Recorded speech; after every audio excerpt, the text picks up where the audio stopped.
বিশ্বের প্রধান দেশগুলোর শাসন ব্যবস্থা এক নয়। ইউনাইটেড স্টেটস একটি ফেডারেল রিপাবলিক ও প্রেসিডেন্সিয়াল গণতন্ত্র।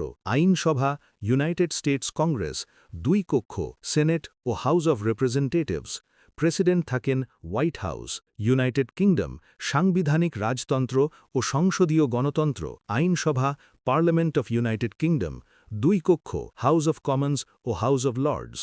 প্রধানমন্ত্রী থাকেন 10 ডাউনিং স্ট্রিট। ইন্ডিয়া সংসদীয় গণতান্ত্রিক প্রজাতন্ত্র। পার্লামেন্ট অফ ইন্ডিয়া, দুই কক্ষ লোকসভা ও রাজ্যসভা। প্রধানমন্ত্রী থাকেন 7 লোক কল্যাণ মার্গ। চায়না একদলীয় সমাজতান্ত্রিক রাষ্ট্র।